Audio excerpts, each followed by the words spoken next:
Oke, selamat pagi. Sekali lagi kita bersyukur karena kita boleh bersama lagi untuk datang beribadah pada pagi ini. Pada pagi ini kita mau belajar dari satu topik. Jangan iri hati terhadap sesama. Jadi mungkin kita berpikir, oh jangan-jangan ini ditujukan kepada saya. Jangan-jangan pastor mengatakan bahwa saya iri hati. Saya tidak bermaksud demikian ya. Adapun saya ambil tema ini untuk kita melihat apa kata firman Tuhan tentang iri hati, dan kita juga akan belajar banyak hal-hal tentang iri hati dalam Alkitab. Apa yang terjadi, itu yang kita mau lihat pada pagi ini ya.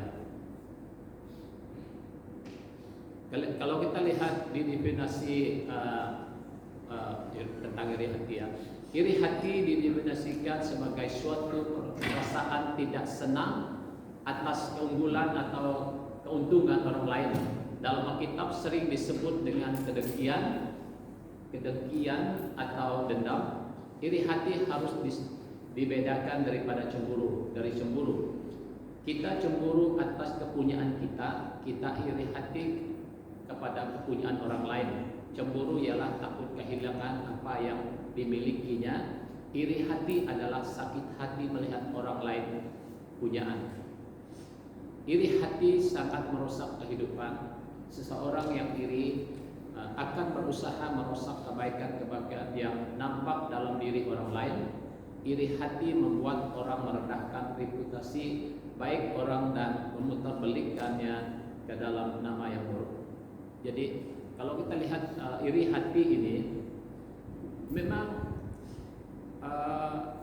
banyak hal-hal buruk, banyak hal-hal yang tidak baik berlaku jika ada seseorang ada perasaan iri hati dalam dirinya.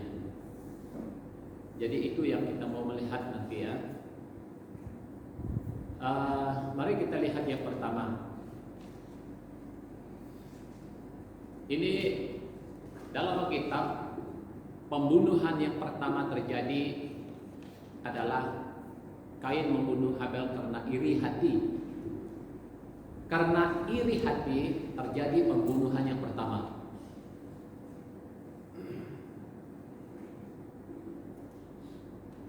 Jadi iri hati ini tidak timbul begitu saja. Ada sebabnya, ada sebab tertentu yang membuat seseorang iri hati. Ya, itu yang kita mau lihat ini.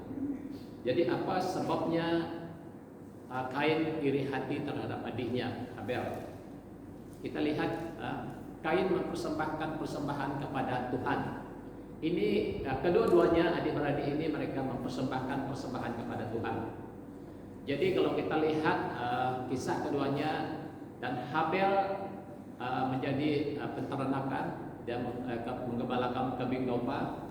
Jadi sedangkan Kain dia seorang petani. Jadi kedua-duanya mempersembahkan hasil daripada usaha mereka keduanya kepada Tuhan. Jadi kita lihat Kain.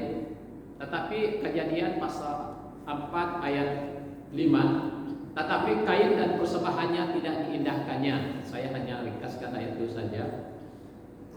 Kain mempersembahkan persembahan daripada ladangnya, tanahnya, hasil tanahnya kepada Tuhan, tetapi tidak diindahkan atau tidak diterima oleh Tuhan.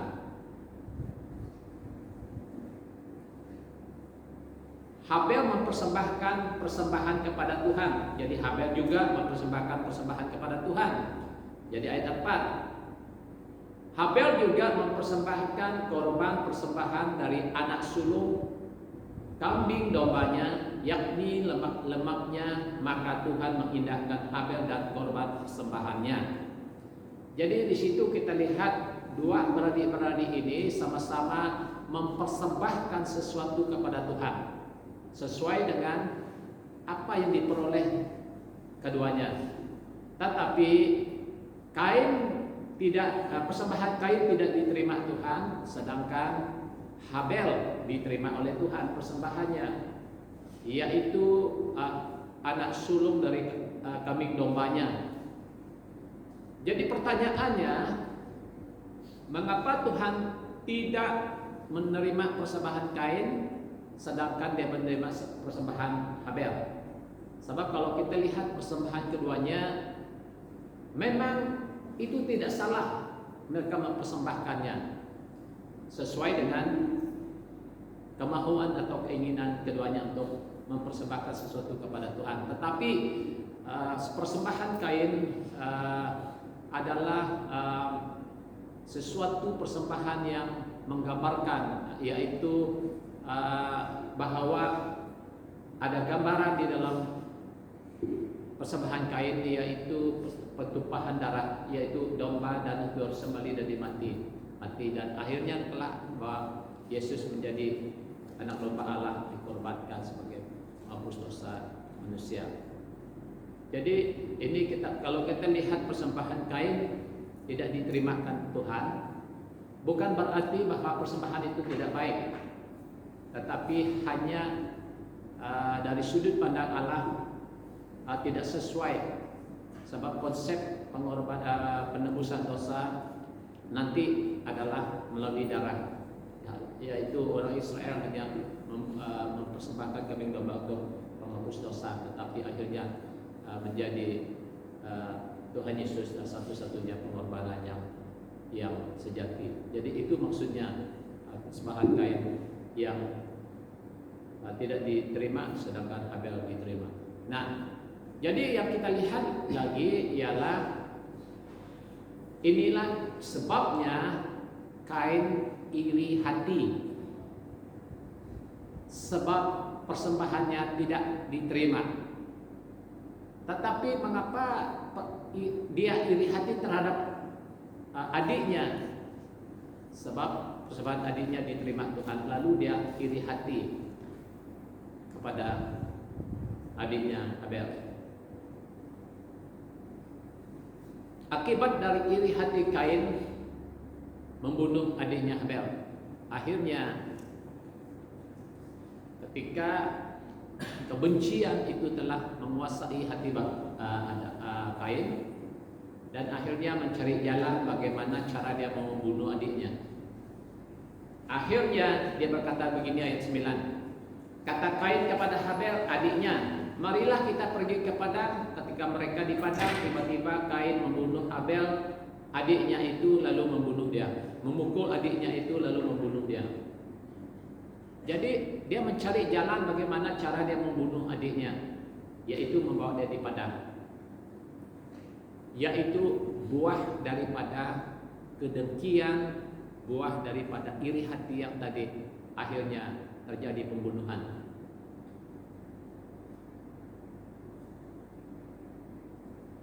Yang kedua, Yusuf dijual oleh saudara-saudaranya karena iri hati. Nah, kalau kita lihat selepas itu lagi terjadi kisah antara Yusuf dan saudara-saudaranya, yaitu 12 anak Yakub. Jadi kita mau lihat di mana sebabnya, kenapa sebabnya saudara-saudaranya iri hati kepada salah satu adik mereka ini. 11 orang sama-sama iri hati terhadap satu orang adik mereka yang bungsu. Pasti ada sebabnya mereka iri hati. Lalu mari kita lihat apa sebabnya. Sebab yang pertama, ini dia. Kejadian pasal 37 ayat 3. Israel atau namanya Yakub mengasihi Yusuf dari semua anaknya yang lain, dan ia menyuruh membuat jubah yang maha indah bagi dia. Di situ yang pertama, apa sebab saudara-saudara Yusuf membenci kepada dia atau iri hati terhadap dia, ialah oleh karena akibat bapak mereka pilih kasih. Ada satu topik saya bapak dalam bahasa saya, selpi genap anak. Ada sesudah ada khotbah ini dalam bahasa saya terdelete, saya belum upload dalam Facebook, sudah saya delete. Saya cari tidak dapat lagi. Semalam saya ulang lagi, record lagi, rakam lagi sekali. Saya sudah upload dalam Facebook, dalam YouTube, boleh tengok di YouTube. Mau selfie kenal dana. Jangan pilih kasih. Ini akibatnya Yusuf pilih kasih terhadap anak-anaknya. Hanya kasihnya tertumpu kepada seorang saja, yaitu Yusuf, anak bungsunya. Ini penyebab utama saudara-saudaranya yang lain iri hati. Ini sebab utama abang-abangnya yang lain iri hati. Saudara-saudara, kalau kita buat demikian kepada anak kita, kalau kita mengasihi anak kita satu yang bungsu saja atau yang sulung saja, ini kita telah membuat satu perbedaan pilih kasih. Dan sudah pasti, sudah tentu anak kita yang lain tidak akan senang hati. Jadi kasih kita terhadap anak kita tidaklah sama rata, tidaklah ikhlas. Sebab kita sudah pilih kasih. Nah, inilah sebabnya saudara-saudara Yusuf iri hati, benci kepada dia, sehingga dia mau mereka membunuh dia. Dan yang kedua, alasan yang kedua, 37, kalau kita lihat ayat 5 sampai 11, di situ jelas saudara-saudara Yusuf iri hati karena mimpinya. Ini yang kedua. Sebab dalam mimpi Yusuf itu memang pun seolah-olah dia mau merendahkan saudaranya yang lain dan meninggikan dia. Dia katakan begini, ada dua mimpi Yusuf. Dia katakan berkas-berkas, 11 berkas-berkas saudaranya yang lain tunduk kepada berkas dia, kepada dia. Seakan-akan dia menyembah dia. Dia menceritakan itu kepada saudaranya. Mereka tidak senang mendengar mimpinya. Dan mimpinya yang kedua, dalam mimpinya dia melihat baik bintang, baik bulan, baik 11 bintang, semua sujud menyembah kepada dia. Mana tidak mereka marah, tidak senang hati. Jangan-jangan kamu berpikir kamu mau menjadi raja, kami mau menyembah kepada engkau atau jadi abang-abangnya. Jadi dari situ juga timbul rasa iri hati. Sebab dalam mimpi itu dia sudah jelaskan kepada mereka. Cobalah dia senyap-senyap saja beritahu. Jangan beritahu mimpi itu, mungkin mereka tidak iri hati. Tetapi di sebalik mimpi itu, di sebalik semua itu terjadi, sebenarnya ada rencana Allah.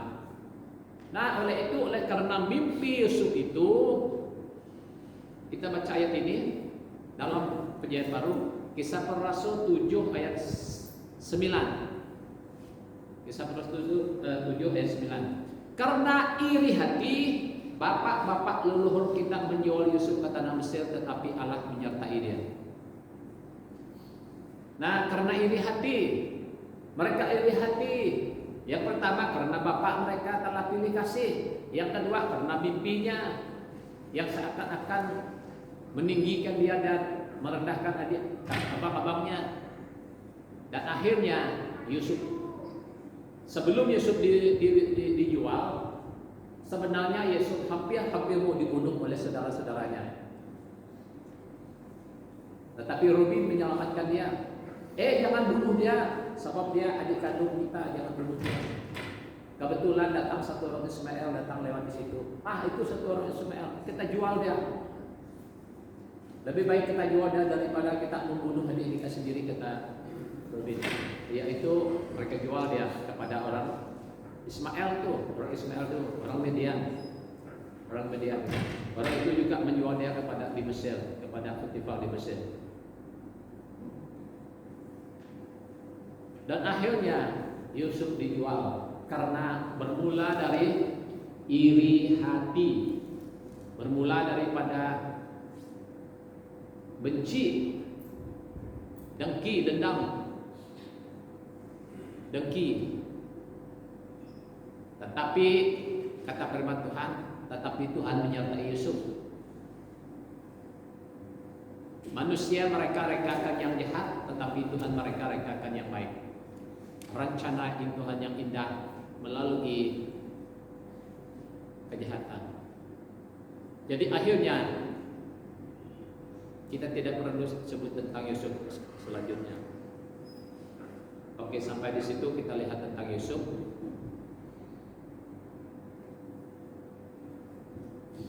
Dan yang ketiga, Raja Saul ingin membunuh Daud karena iri hati dan dengki. Kita tahu bahwa Raja Saul adalah raja yang pertama, raja Israel. Ya, seorang raja yang luar biasa dipakai Tuhan. Dalam peperangan dimanapun dia pergi, dia menang. Dan tidak dapat yang mengalahkan dia, orang musuh-musuh. Baik orang Palestina, orang Amori, orang Amon dan sebagainya, orang Amalek, semua tupas oleh Raja Saul dan orang Israel.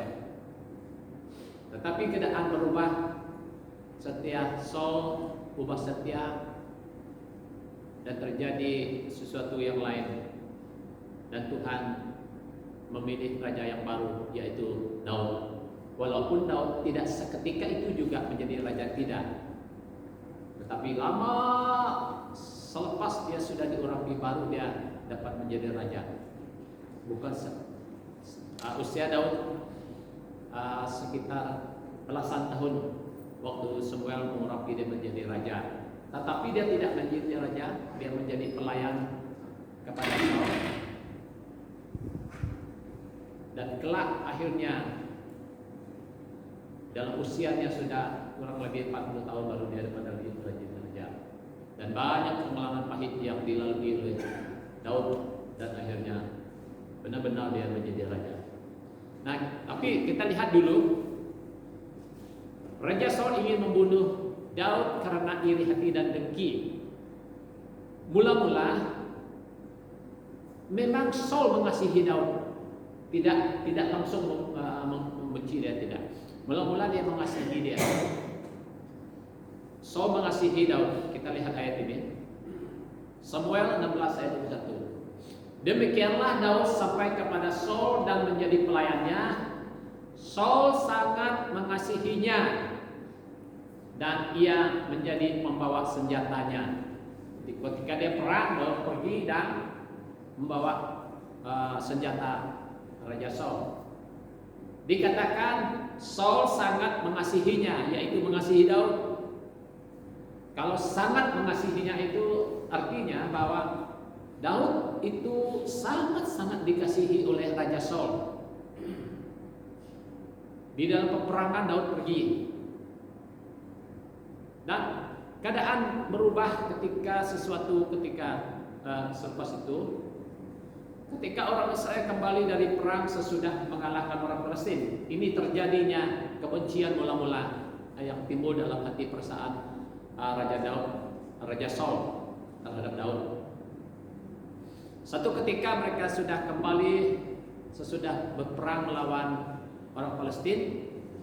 Ini yang terjadi. Kita baca ayat ini. 1 Samuel 18 ayat 7 hingga 9. Dan perempuan-perempuan Mendari itu menyanyi berbalas-balas, katanya, Saul mengalahkan beribu-ribu musuh, tetapi Daud berlaksa-laksa.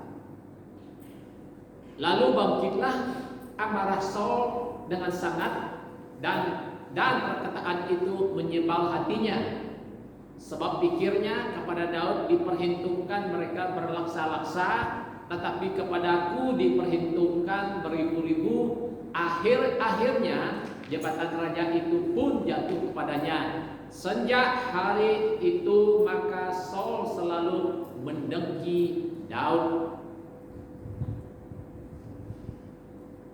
Hanya perkataan perempuan-perempuan menyambut orang Israel balik dari peperangan. Mereka menyanyi sambil menyanyi menari di depan aska-aska Israel.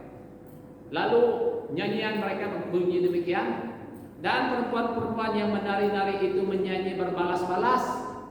Saul mengalahkan beribu-ribu, tetapi Daud berlaksa-laksa. Inilah sebabnya yang menyebabkan Raja Saul ini dengki, iri hati terhadap Daud. Daud diperhitungkan berlaksa-laksa yang dikalahkannya, sedangkan saya beribu-ribu. Sedangkan saya raja, sedangkan saya punya kedudukan, sedangkan saya raja, tapi diperhitungkan selalu kecil.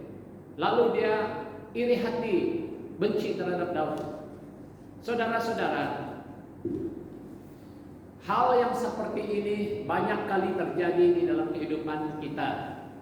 Iri hati ini sering terjadi di dalam kehidupan umat manusia. Kalau ada orang memiliki lebih, berkat lebih, dan orang lain juga iri hati. Kalau orang lain dapat kerja yang baik, orang lain juga iri hati. Kalau bisnis orang lain maju dan bisnis dia tidak maju-maju pula, dia pula iri hati. Jadi inilah keadaan kita manusia, selalu mau iri hati, dengki kepada orang lain. Ini salah satu sebabnya mengapa banyak orang mati dikenakan oleh ilmu sihir, dukun. Orang-orang dulu banyak yang mati. Kenapa? Karena iri hati. Orang dulu. Kalau orang itu berjaya dalam hidupnya, dia punya padi, dia punya banyak, tapi dia punya tidak banyak, hasilnya kurang. Iri hati, pakai dukun, bunuh. Banyak terjadi iri hati. Banyak terjadi iri hati. Kalau kita lihat ya, di mana-mana iri hati senantiasa ada saingan, ada perlawanan, tidak senang dengan orang lain. Jadi ini yang ada dalam diri Saul. Dia tidak senang Daud dipuji. Hanya karena Daud dipuji saja pun sudah tidak senang. Ya. Semua di peringkat manusia ada iri hatinya masing-masing. Di peringkat pasta pun ada juga. Kalau pastanya yang dihebat, di orang luar biasa, sudah yang lain pula tidak senang. Kalau yang lain khotbahnya bagus, yang lain kurang enak, dan orang lain suka mendengar khotbah yang satu, dan yang lain pula iri hati. Ada kalau gereja yang satu maju dan gereja yang lain tidak, begitu juga masih ada iri hati. Di seluruh orang yang kerja ladang, orang kerja pemerintah, orang kerja semua iri hati terhadap rekan-rekannya sendiri. Maka itu akhirnya terjadi pembunuhan. Dalam keluarga pun yang kita tahu, lihat tadi Habel, Kain dan Habel itu satu keluarga pun sudah membunuh karena iri hati. Jangan harap kita selamat dalam keluarga. Banyak keluarga yang telah mati berebut harta peninggalan orang tua, berebut tanah, sampai pakai parang dan saling membunuh. Apa sebabnya?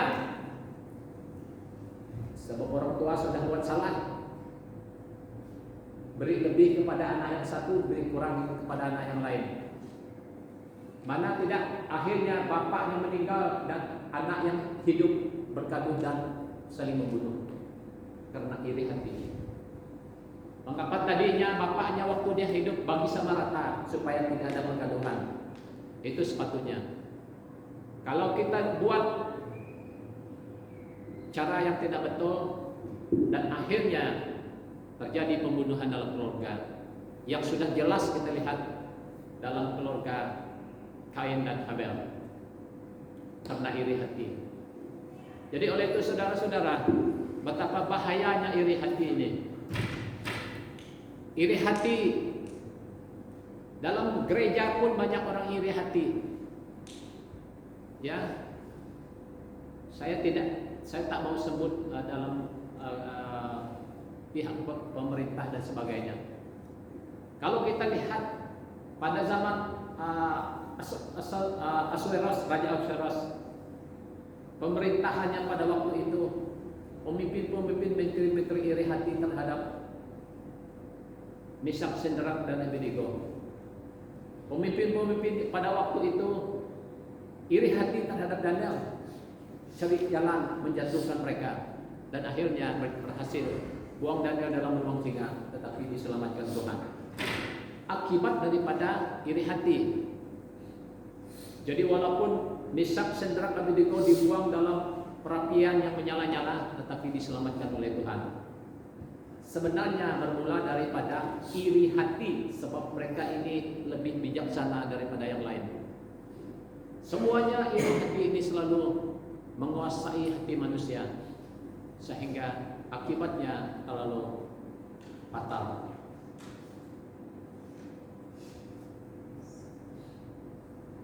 Dan akhirnya Saul berkali-kali ingin membunuh Daud, tetapi gagal karena Tuhan melindunginya. Kita lihat dalam sejarah ini, Saul 3 kali berusaha untuk membunuh Daud. 3 kali. Dan 3 kali juga Daud ada peluang untuk membunuh Saul, tetapi dia tidak mau.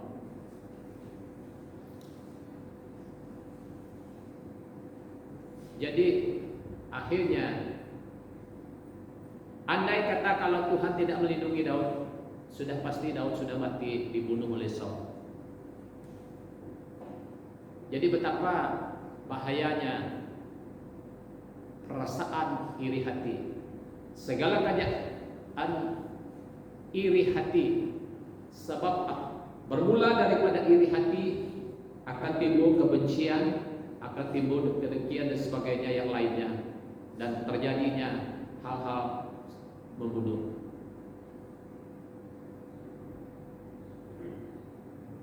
Dan yang keempat, Yesus dibunuh di atas kayu salib oleh orang Yahudi karena iri hati dan dengki.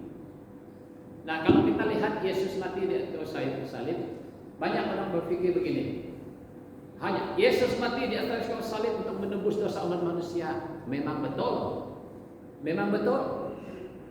Tetapi dari mana asal Yesus disalibkan?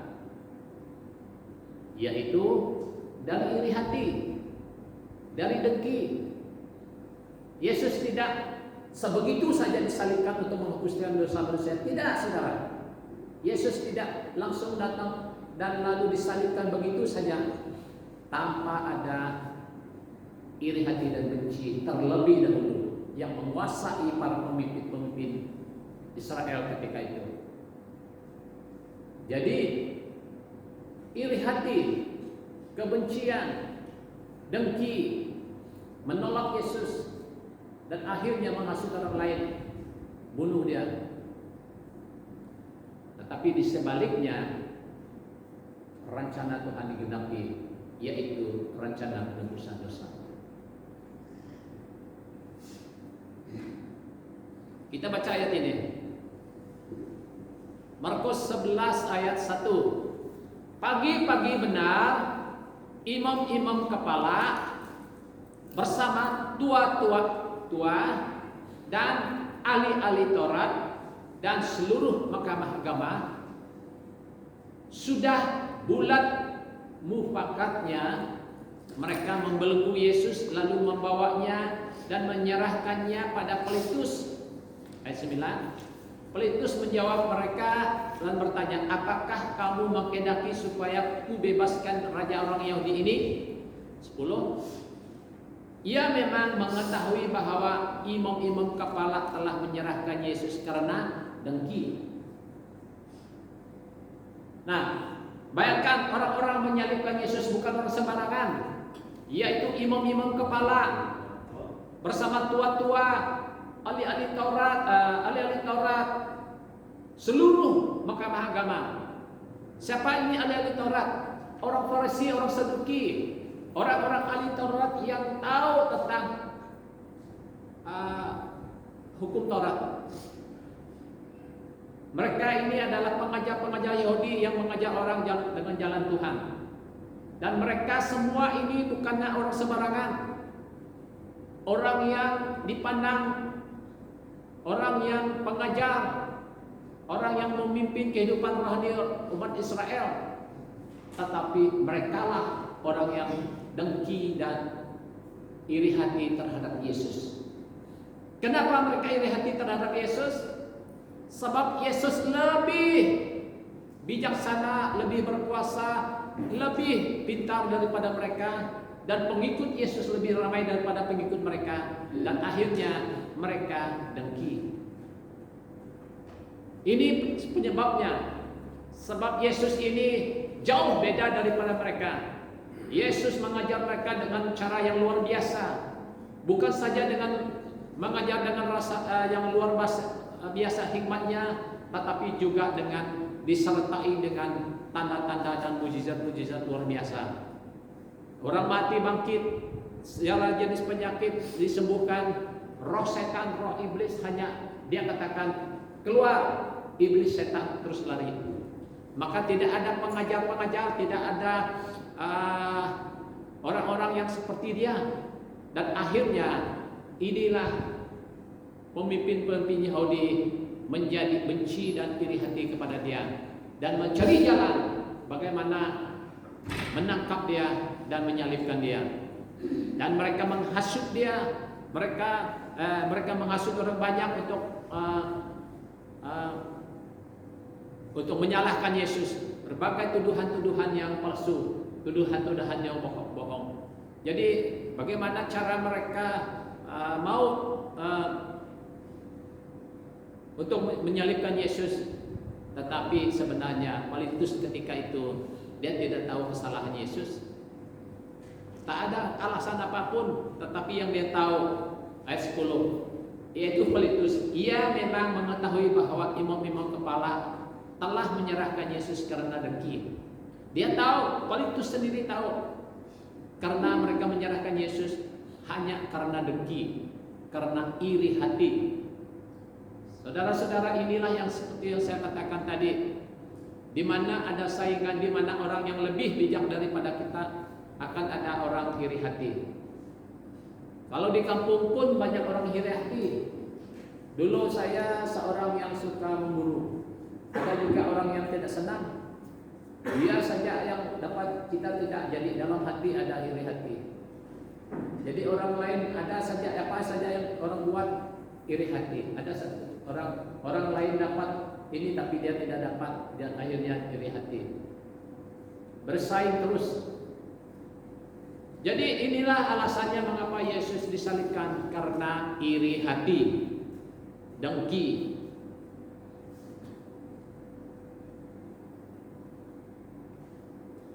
Markus 15 ayat 13 hingga 14.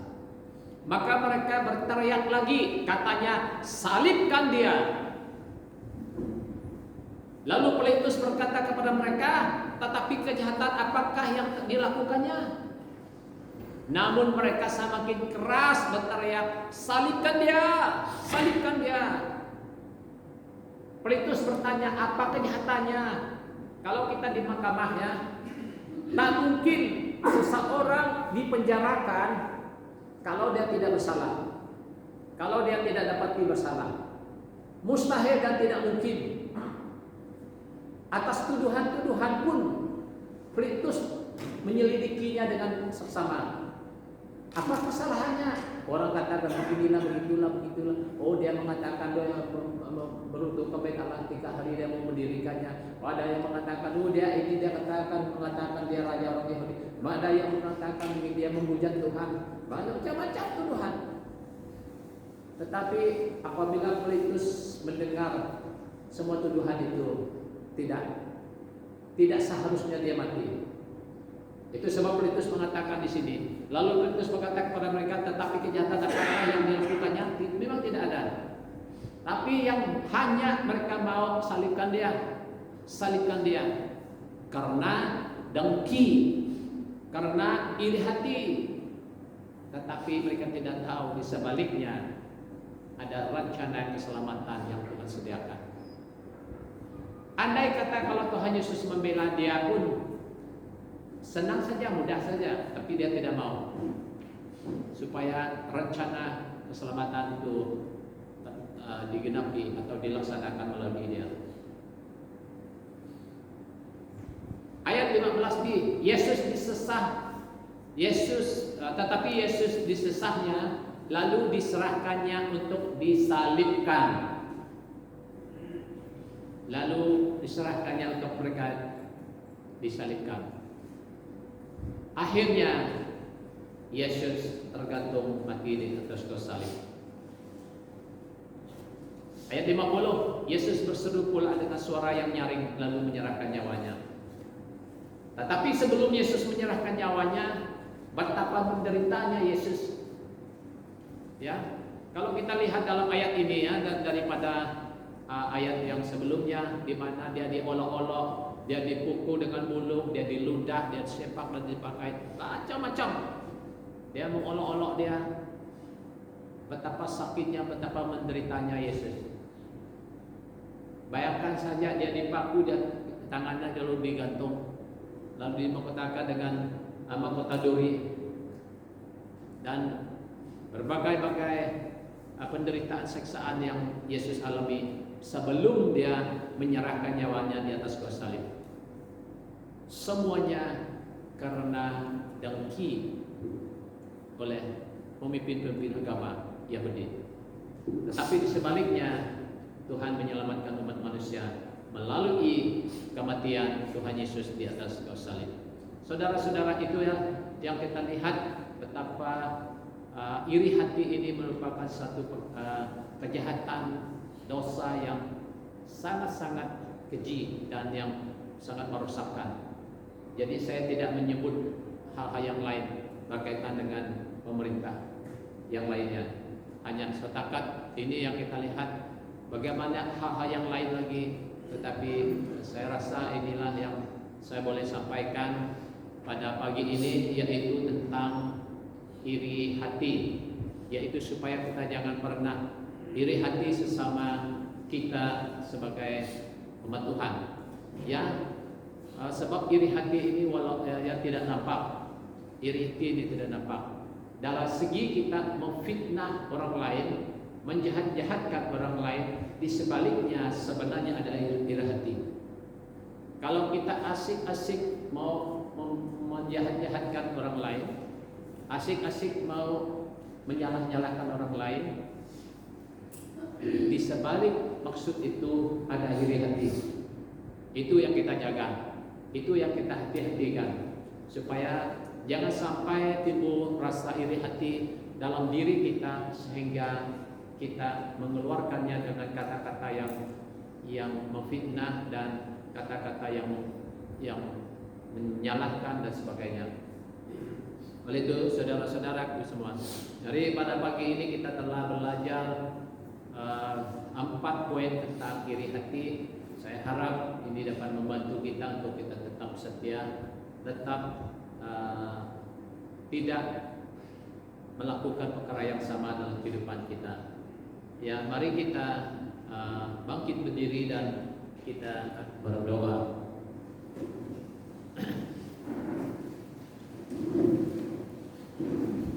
Haleluya. Mari kita tunduk kepala dan kita berdoa. Haleluya. Bapa kami yang ada di surga, kami mengucap syukur karena Engkau berbicara kepada kami Tuhan pada pagi ini, yaitu tentang jangan iri hati terhadap sesama. Tuhan, kami bersyukur karena Engkau telah berbicara kepada kami, di mana ada 4 contoh yang kami lihat tentang iri hati dalam Alkitab. Semuanya berakhir dengan pembunuhan, kematian. Oleh itu Tuhan, kami berdoa supaya Engkau tolong kami, supaya jangan sedikit pun kami menyimpan perasaan iri hati dan dengki dalam hati kami. Karena kami tahu perbuatan itu adalah perbuatan yang sangat jahat di mata Tuhan. Oleh itu Tuhan, kami mohon kekuatan baru. Mohon supaya Tuhan Yesus Engkau terus tolong kami, supaya kami jauh daripada perbuatan-perbuatan yang seumpama itu. Dan kami berdoa supaya kami dikuatkan, dimampukan untuk terus hidup benar, hidup mengasihi Tuhan dan mengasihi sesama kami, terutamanya sesama jemaat kami ya Tuhan. Oleh itu kami serahkan semuanya dalam tangan Tuhan pada pagi ini. Terima kasih Bapa karena Engkau telah mendengar doa kami. Haleluya. Dalam nama Tuhan Yesus kami sudah berdoa. Amin. Amin. Silakan duduk. Tuhan Yesus memberkati.